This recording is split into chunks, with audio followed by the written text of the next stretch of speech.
As a scientist, an engineer, and a philosopher, I was very excited to start studying the research being done on reincarnation at the University of Virginia of the School of Perceptual Studies. This work started many years ago by Dr. Stevenson, looking at young children who were remembering their past lives in very dramatic senses, knowing where they grew up, knowing where they lived, and then testing those testimonies against the forensic evidence that existed. In other words, the children themselves carried birthmarks very similar or identical to the way that the person died. Whether it was a knife wound in the neck, where the child was born with a birthmark, same size, same place as the knife wound, or a bullet in the heart with a birthmark in the same place. And testimonies from doctors and nurses actually seeing these birthmarks appear after the child was born. So there's all this physical evidence that something is transferred from one lifetime to another. And it's not just consciousness, it's also a spiritual body which carries the wound that existed in the previous life into this life. And that was very exciting for me. And that's what caused me initially to start writing about this topic, because this is such an important topic for everybody to understand that, some of the undescribable fears that one might have, maybe they are true fears, but from a previous life.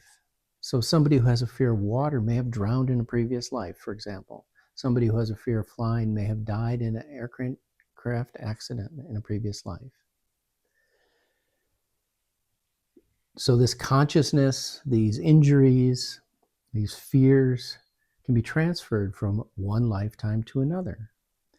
And this has been well documented at the University of Virginia, starting with Ian Stevenson and moving on to Jim Tucker. And there's other medical professionals who have added to this body of knowledge. One of those is Bruce Greyson, who spent his career as a doctor documenting patients who've had near-death experiences, out-of-body experiences.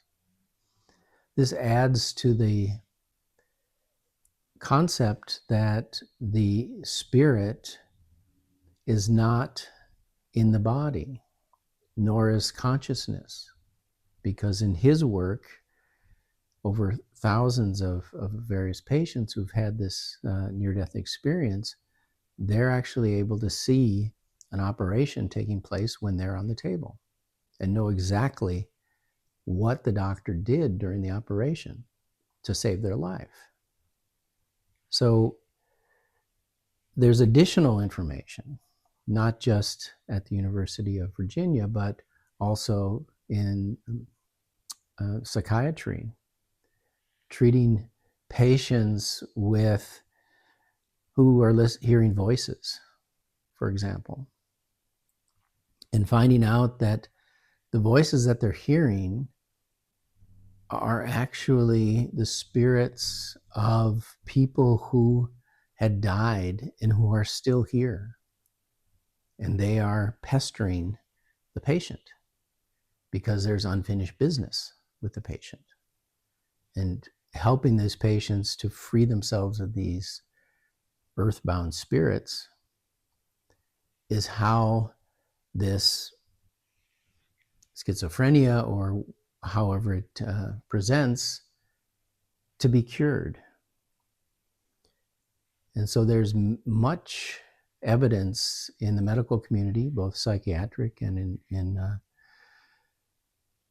forensic medicine to show that reincarnation is really a fact of life.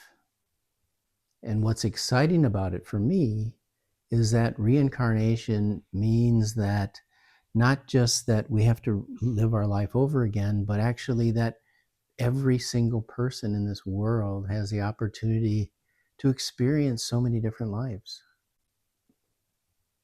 When you think about all the poor people who grow up and die at a young age, they will have the opportunity in a next life in order to experience something that we've experienced. So reincarnation for me levels the playing field. It makes it fair. And it makes it easy for me to ensure that I don't have to worry about being mad at somebody or being vengeful of somebody, because I believe that what comes around goes around, and that in a next life that person will pay for what they did in this life. That's what's taught in Buddhism. It was taught in early Christianity, and it's a very logical consequence, which explains much of the human situation that we live in, the suffering that people go through.